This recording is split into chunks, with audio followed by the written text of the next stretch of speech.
Hello everyone, and this is your Energy Frontiers for the week, proudly supported by the African Energy Chamber. I am Justina. Let's get started with some of the biggest energy news from here in Africa and around the world. Uganda's energy minister has tabled a bill before Parliament seeking to grant exclusive rights to Bahrain company Vitol to be the sole importer of petroleum products into the East African country. Under the 5-year agreement, Vitol will supply oil products to the Uganda National Oil Company, which will in turn sell the products to petrol station operators. The first shipment is expected in January 2024. Royal Dutch Shell has reported earnings of $6.2 billion for the third quarter of 2023, up from $5.1 billion posted in the second quarter. The energy giant also announced it will commence a $3.5 billion buyback program for the next 3 months, bringing the total buybacks for the second half of 2023 to $6.5 billion. Kinetico Energy, an Australian-listed gas explorer, has received regulatory approval to start a 5-well drilling campaign in the southern region of Exploration Right 271 in South Africa's Mpumalanga province by next February. Oil prices showed minimal fluctuations on Friday, but were on track for a second consecutive week of decline as supply concerns which are linked to conflicts in the Middle East eased, while the demand outlook at the world's top crude importer, China, continued to linger. Brent crude futures inched up 0.3% to $87.14 a barrel, and U.S. West Texas Intermediate crude futures rose 0.4% to $82.82 a barrel. And that was a snapshot of your energy news headlines. Coming up, Africa and the Caribbean states are looking to maximize the benefits of their oil and gas resources via new partnerships. More on this in a moment.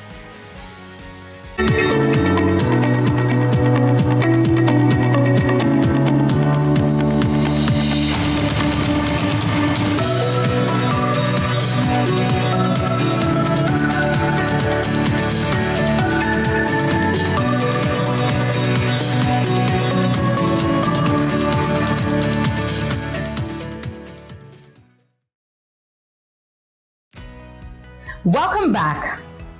Now, a group of oil and gas industry experts sat together this week in Georgetown, Guyana, to discuss how Africa and the Caribbean countries can enhance energy investment to ensure energy security and collaborate to utilize their natural resources to drive economic development. The panel discussion was part of the second edition of the AfriCaribbean Trade and Investment Forum, organized by the African Export-Import Bank, looking to promote and consolidate trade and other commercial partnerships between the two regions. The geographic location of the Caribbean presents significant opportunities to the energy and the oil and gas sector. First of all, if we look at, let's start with renewables before we go to fossil fuels.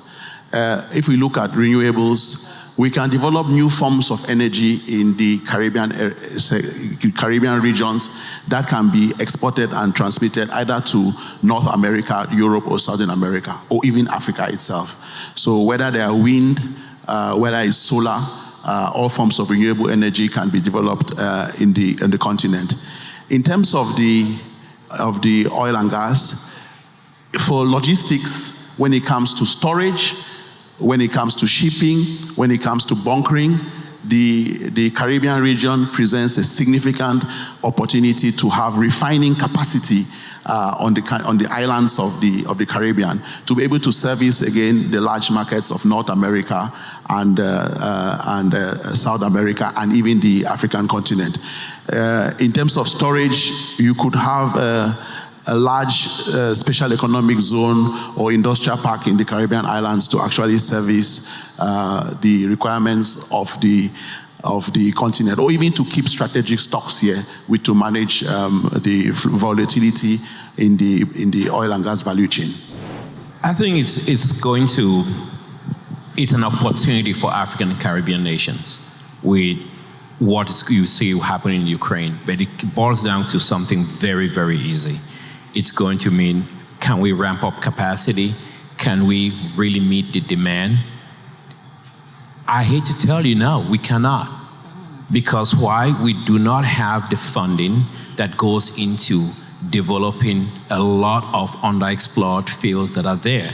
So you could have potential, you could have discoveries, but if you cannot ramp it up and bring that gas, then you would not be able to meet European demand and also meet African demand. So it is an opportunity for us to, we could say we've been saved by the belt, but we need to ramp ourselves up and get our house in order to be able to meet that demand. So for us to just say, yes, it is an opportunity, but what are we doing about it? Being able to really go in there, explore more, drill, discover, produce that gas, but also demand on our partners, whether they're coming from Europe or any place where they're saying, you need to produce and give us gas. What are we asking of them? Don't just give us gas. I saw on the news coming here that the Chancellor of Germany is in Nigeria looking for gas. Put some money in the game. You need to put money so you can produce the gas. And I mean, Oando is sitting right here. They stand on so many potential resources. How many people are going to them and say, let us do joint ventures with you? Same with Caribbean companies. That's how you get a lot of the gas out. It's not just demanding it without investing in it. Well, I think climate change clearly is important, but the oil industry has certainly gotten a bad rap for the challenges which we see. First things first, 60% of the emissions are actually from the coal industry, not from the oil industry. And if you were to convert every coal plant in the world to gas right now, you would achieve net zero immediately. So the reality is that the solutions which we've had and the environmentalists have had towards us achieving the climate change have been focused on the wrong fundamentals. What we should be doing is closing down the coal plants and converting them to gas. And gas is a transition fuel. It's been accepted. It's a clean fuel. Converting a diesel generator into gas, you'd get a 50% drop in emissions instantly. That's the first point. Second point to note is that there needs to be a just transition. So continents like Africa, the Caribbean, who've discovered hydrocarbons, are going to use the cheapest source of energy they have, because continent like Africa, where you have 600 million people who don't have access to energy, and Africa generates only 3% of global emissions. And if the whole of Africa, if we were to increase and provide gas-powered electricity for those 600 million people who don't have it, will increase our emissions in the continent from 3% to 4%. I mean, that's clearly, so effectively, the third world is actually a victim of global warming and not a cause of global warming. And that really needs to be taken into account when we seek a just transition for climate change, including the credits that should come from the Western world and the OECD countries for creating this pollution which we all experience in the continent. Well, I think that the roadmap is different in every country. There's going to be a different roadmap in the countries which are currently net importers of energy. Now, speaking for the Caribbean, most of the countries are net importers of energy, and they're importing fossil fuels to run vehicles and for their electricity sector. So most countries in the Caribbean now are importing diesel and bunker fuel to run their electricity. They are trying to invest in renewables, but there's limits to how much investment how much renewables you can put on a grid without massive investments in batteries or having a backup supply. And the obvious thing to do is to put a backup supply of natural gas. So I think that the roadmap for the importers is the and conversation, but it's renewables and natural gas, and it's also about interconnecting the countries as well, because the bigger grid you can have, the more renewables you can put on it. It's really difficult putting a lot of renewables on a small island grid. It's a very, very difficult thing to do. Okay, so So the roadmap for each country is going to look a little bit different, but the first thing is you've got to get a roadmap.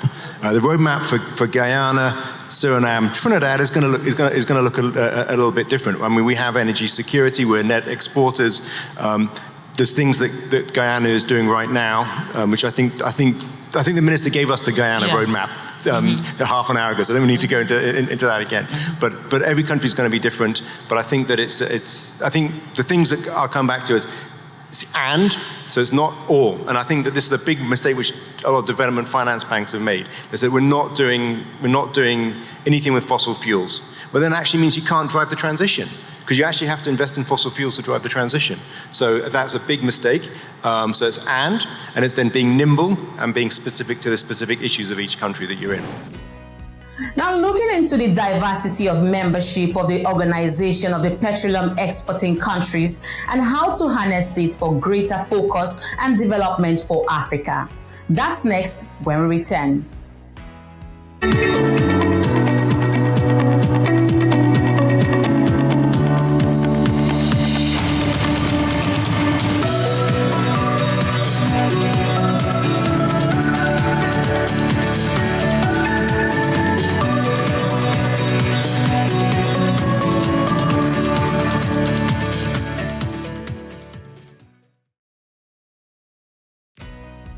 This is Energy Frontiers. Now, African countries form a big chunk of the OPEC Alliance, and that is why the OPEC-Africa Round-table at the just concluded African Energy Week 2023 brought into focus the important and strategic role of the continent in the global oil-producing alliance.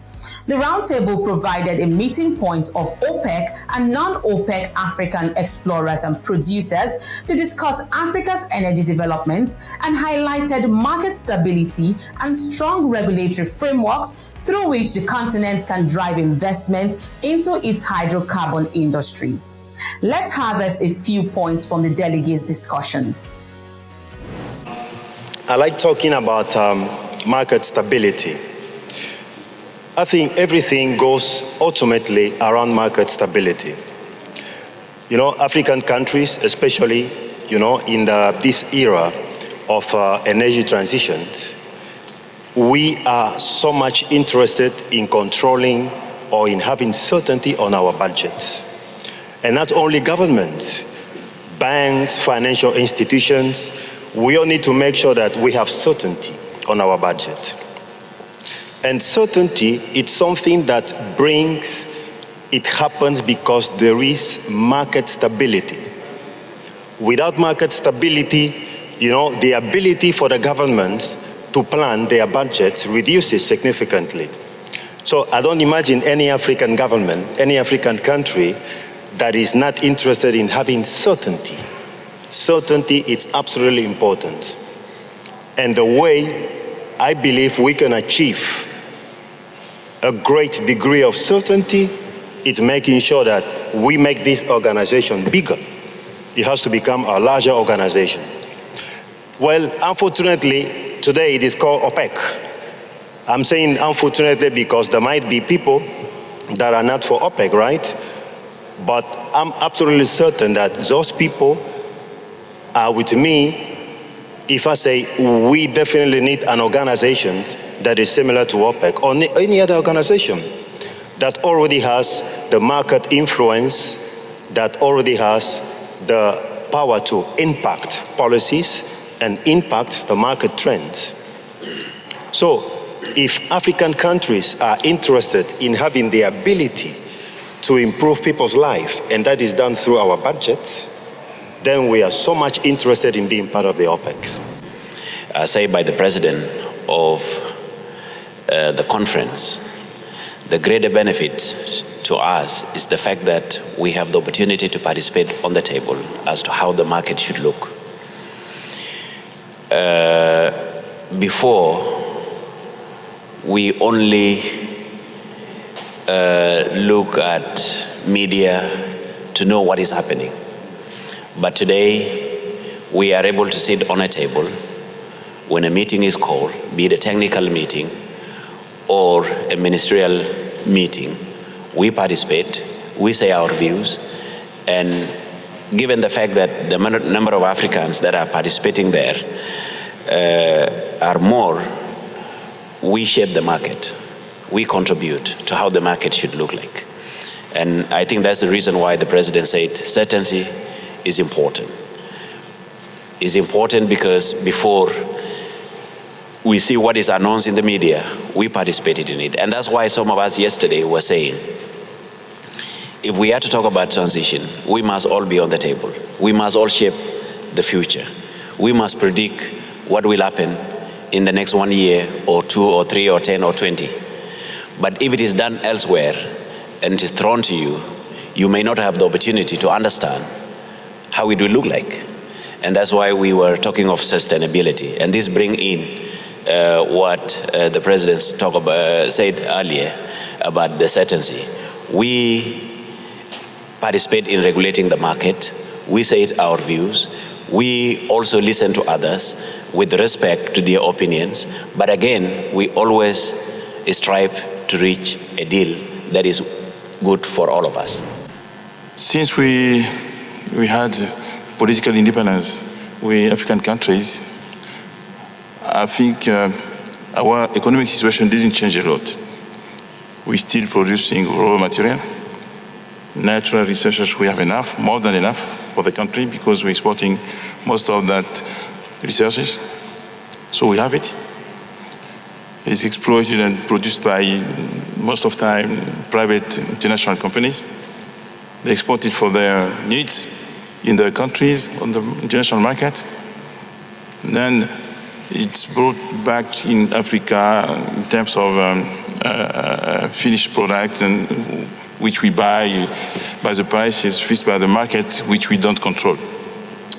I think the only natural resource we have a bit control on the market is oil today.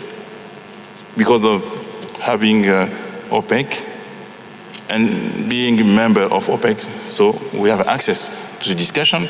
We can say something. We can have some impact. We can maybe bring our weight as members to have the best price for us and for all of the companies working on that. This is only material we have this, this tool. So that's what is very important for OPEC. I used to say I would be happy to have the same one for the other raw material, to have the same kind of organization. I know we have World Trade Organization, but really what can we do inside? Nothing. So for the other raw material, we sell it at the prices which is allowed to us. It gives some revenues which are not enough to develop our countries, and we have nothing to say. I was listening to President Houphouët-Boigny's speech. He did that 30 years ago. He was saying exactly the same thing, and it didn't change, except for oil.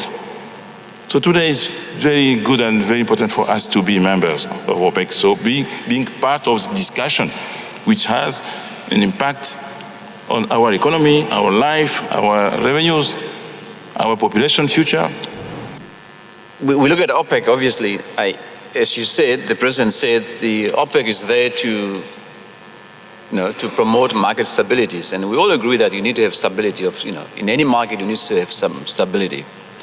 But I'm asking myself, the stability that we would wish to see in the market, vis-a-vis what we want to do with the oil and gas on the continent, which, as we have been saying over the last 2 days, that we want to make sure that this transform the livelihoods of the African people.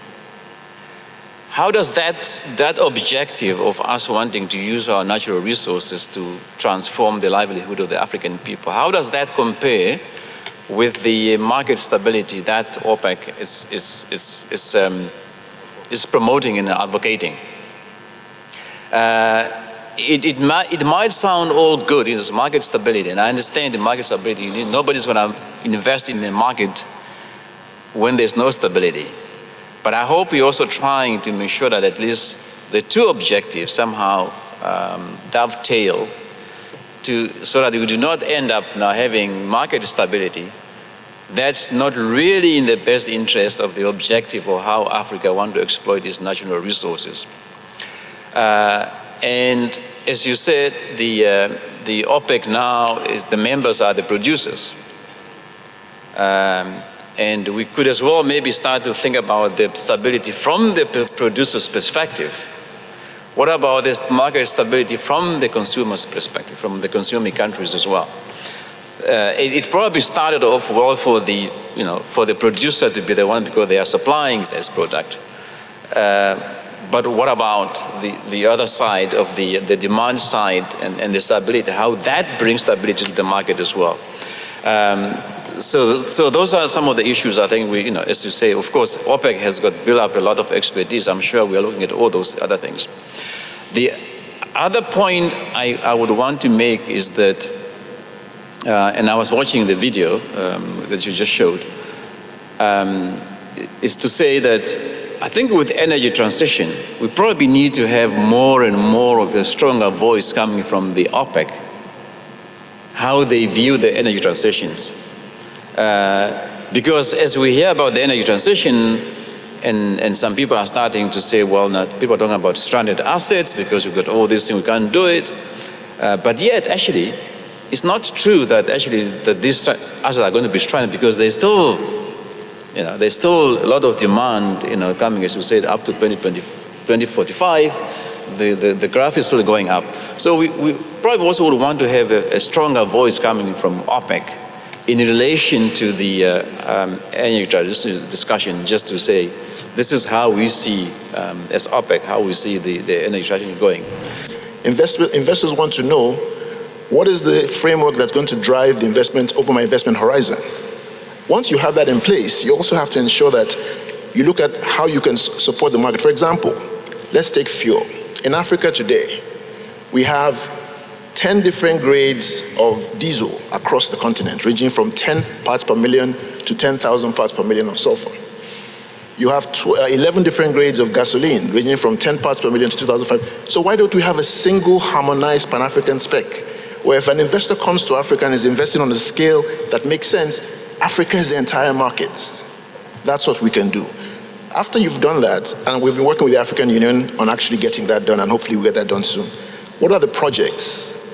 What are the projects? Have we defined the scope, cost, and schedule of our refining projects, of our storage and distribution and infrastructure projects, our LPG projects, that actually investors can see in a format that's bankable for them to come forward? Do we have the HSE in place, the ESG practices in place? Human capital.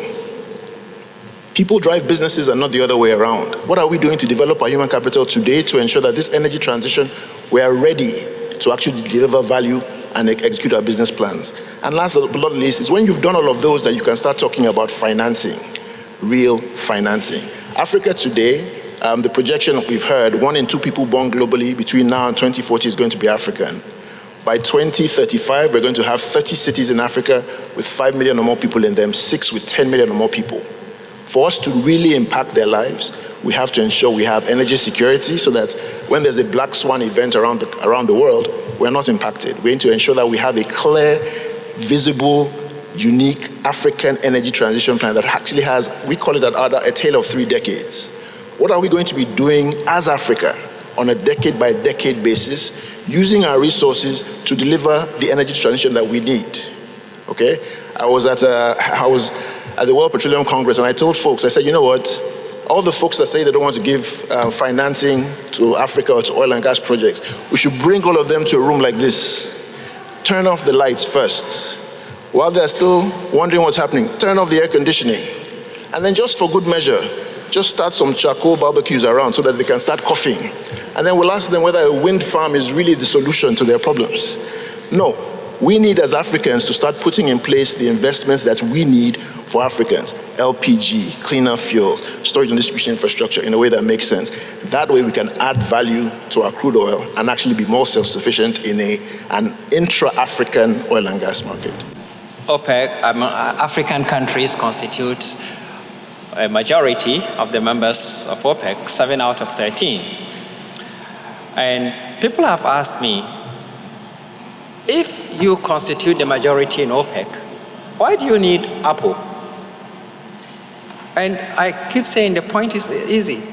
OPEC is not a homogeneous, a country of homogeneous countries. No, there is a big difference between the countries that are in OPEC. Countries like Saudi Arabia, like UAE and others, the challenges that African countries face in the oil and gas industry are completely different from what they face. And therefore, we can't go there and keep pushing our challenges to, we better have us and concentrate on addressing these challenges. The challenge, for example, of investment. Saudi Arabia doesn't need you to look for, come and invest in India or UAE or some ADNOC. But NNPC, SNPC, UNOC, all of us, we are looking for investment from outside. That's one challenge. Second challenge is technology. A lot of upper countries have gone very far in mastery of the technology of oil and gas. Africa, we are still very backward when it comes to this. There are a few countries that have really gone good, but we're still relatively backward.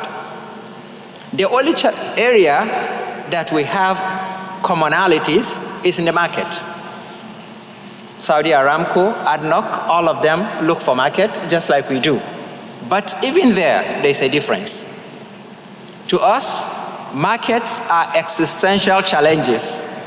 If we don't sell, our governments can't balance their budget. If Saudi Aramco doesn't sell, they fall back on their reserves. So that is the difference. It is in our interest to be in OPEC because they ensure stability in the oil market. And because they ensure stability, and our governments are very dependent on oil and gas revenue, we have no choice but to want to join them in order to be able, as the Minister of South Sudan said, to be able to predict what will happen next year. And that's the package of Energy Frontiers at this time. Thank you everyone for watching. Be sure to follow the program on Frontier Africa Reports website, like this video, subscribe to our YouTube, and follow us across all our social media handles as indicated on the screen. I am Justina Okechukwu, and I'll see you next time.